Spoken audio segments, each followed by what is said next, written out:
Olá pessoal, tudo bem? Vamos então retomando as nossas gravações acerca do Mágico de Direito Empresarial, falando mais especificamente sobre a Lei 11.101 do ano de 2005, que é a Lei de Falência e Recuperação Judicial. Lembrando que até o presente momento, na introdução, já ventilamos um conceito, as hipóteses de incidência ou não, né? Ventilamos um tópico de número 2, o processo falimentar. E dentro desse processo alimentar, já trouxemos as fases, que são 3, que é mágico, né? Pai, Filho e Espírito Santo, Osíris e Horus, Eusados e Poseidon. Falamos os legitimados, ativos e passivos. Trouxemos para vocês o juízo competente, que é o do principal estabelecimento na Justiça Estadual. Falamos por demais acerca dos princípios, né? Artigo 75, parágrafo único. E estamos debruçados aonde, né? Nas hipóteses de insolvência. Lembrando, obviamente, que essa insolvência ela pode ser uma insolvência confessada, exemplo de autofalência, ou presumida. E na presumida a gente falou até de Rick Martin, né? Porque tá no 94, inciso 1, 2, 3, show de bola. Dentro disso, já ventilamos 2 das 3, porque é mágico, né? 3 hipóteses dessa insolvência presumida. Lembrando que é tão mágico e tão mágico que até Harry, Rony e Hermione são 3 os personagens principais de Harry Potter. Que loucura, né?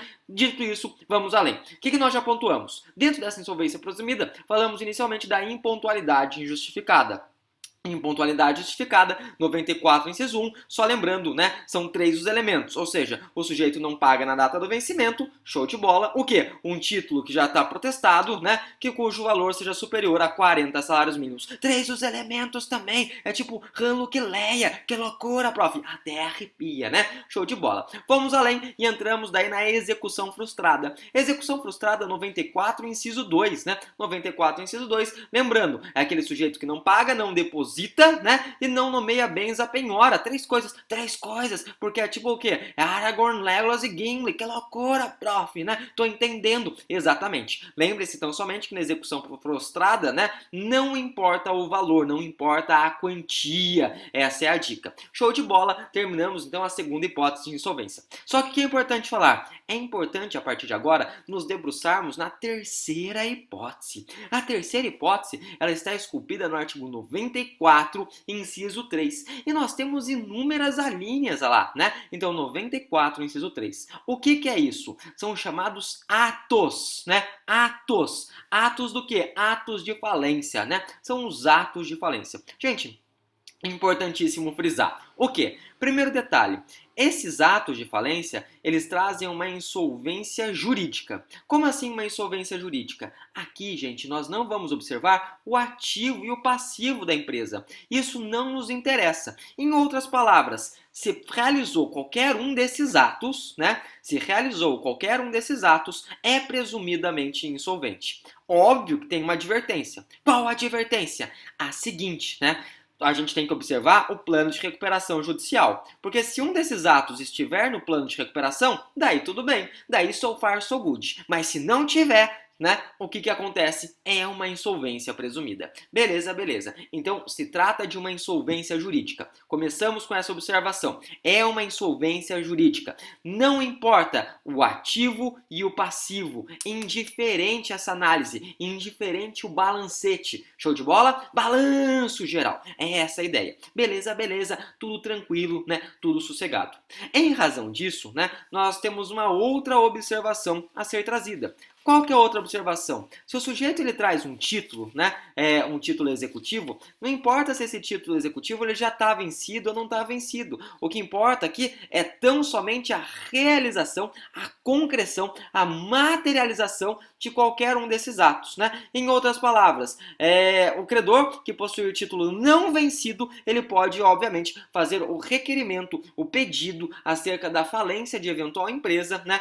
Tão somente com análise desses chamados atos de falência. São vários atos, como eu mesmo já disse, né? São várias alíneas aí presentes. Eu, entretanto, pretendo falar com vocês até mesmo, né, para dar continuidade, dar maior dinamismo às nossas aulas, daqueles incisos, né, daquelas alíneas que são trabalhadas com maior periodicidade. Aquelas alíneas, ou seja, que despontam com maior habitualidade, com maior frequência. A primeira delas já se encontra justamente na linha A. O que é a linha A? É a chamada liquidação precipitada. Liquidação precipitada? Exatamente. O que é isso? Gente, o sujeito, quando ele vê que ele vai falir, né, ainda que ele esteja pagando pagando todo mundo, né? Mas ele tá meio quebradão. O que ele faz? Ele começa a pulverizar o patrimônio. Ele começa, na verdade, a vender tudo, né? A vender tudo. Para quê? Para muitas vezes colocar até mesmo em nome de terceiro, mas ele tenta dilapidar toda a empresa. Se você observa que está tendo uma liquidação precipitada, opa,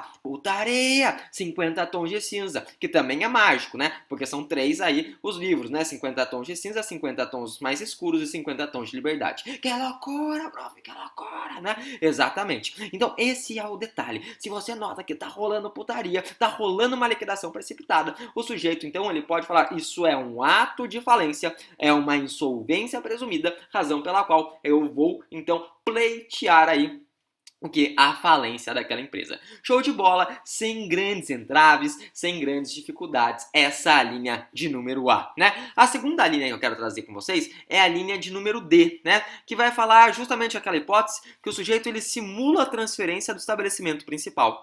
Prof, o que tem, né? Fazer uma mera simulação de transferência do estabelecimento principal? Gente, notem o seguinte, o juízo competente é justamente o juízo do principal estabelecimento. Lembra que eu falei disso? E daí nós trouxemos 3 correntes, porque é mágico, né? Os elétrons são compostos por prótons, elétrons e nêutrons, não é isso? Ou seja, os átomos compostos por elétrons, prótons e nêutrons. Que loucura, prof! Exatamente. Por que você está falando disso? Eu estou falando disso porque a terceira corrente, que é a corrente prevalecente acerca do juízo competente, ela nos diz que o juízo competente do principal estabelecimento será qual? Será, obviamente, aquele que tem maior movimentação financeira. Ou seja, se eu estou mudando, fazendo uma transferência do principal estabelecimento, significa que eu quero maquiar a empresa que tem maior fluxo de caixa econômico. Ou seja, tá rolando malandragem, tá rolando putaria. É justamente em razão disso, obviamente, né, que nós devemos, então, realizar aí um chamado ato, né, de falência, ou seja, que traz uma insolvência presumida. Show de bola, sem grandes entraves, sem grandes discussões, tá? Vamos para a terceira situação. A terceira situação, ela se encontra esculpida, se encontra talhada, cunhada, onde? Na linha G, né? A linha G fala assim: se o sujeito ele descumpre o plano de recuperação judicial. Tudo bem, só que para entender essa linha G, a gente tem que fazer a leitura de 2 artigos, artigo 61 e artigo 73, ambos da lei, né, Lei 11.101 do ano de 2005. O que acontece? Gente, a partir do momento que você traça um plano de recuperação judicial, você vai trazer aí, né, obviamente, a ideia do turnaround, ou seja, você vai trazer projetos, metas a serem implementadas durante determinado período. Nos primeiros 2 anos desse plano de recuperação judicial, né, o juiz ele vai fazer uma observância, né? Ele faz uma observância e ele segue a análise para ver se o plano de recuperação está sendo fielmente cumprido. Se o plano de recuperação está sendo realizado, materializado nos moldes daquilo que foi avançado, nos moldes daquilo que foi estabelecido. Se nesses primeiros 2 anos, a partir da concessão da recuperação judicial, o sujeito descumpre, o que acontece? Nós teremos a conversão dessa recuperação judicial em falência. Então, nos primeiros 2 anos, a gente tem uma conversão automática. Nos primeiros 2 anos, converte-se automaticamente. Então, essa linha G não se refere a esses primeiros 2 anos, porque nos primeiros 2 anos em que ocorrer o descumprimento, haverá a conversão da recuperação em falência automaticamente. Só que o que acontece? E depois desses 2 anos, o juiz vai continuar observando, né?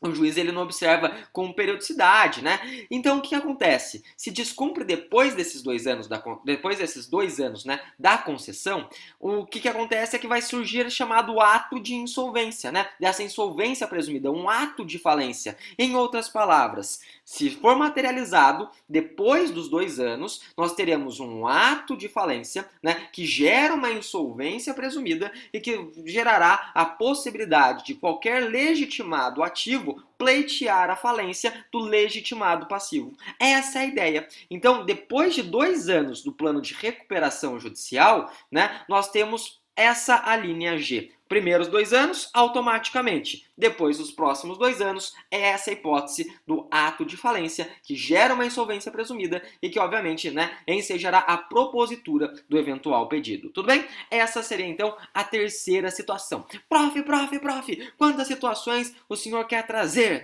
Quero trazer 5. 3 já foram. Vamos para a próxima, A próxima situação é aquela situação em que o sujeito ele começa a retardar o pagamento ou até mesmo buscando fraudar o credor. E como que ele faz isso? Ele faz a simulação de negócio jurídico. Isso acontece muito, Envolve os chamados laranjas. Laranjas, prof. É que não é o fruto ou a fruta. Que loucura, Então é putaria? É putaria. Se é putaria, o que acontece? Ato de falência gera uma insolvência presumida, razão pela qual, viabiliza eventual pedido de falência. É um 365 novo, beleza?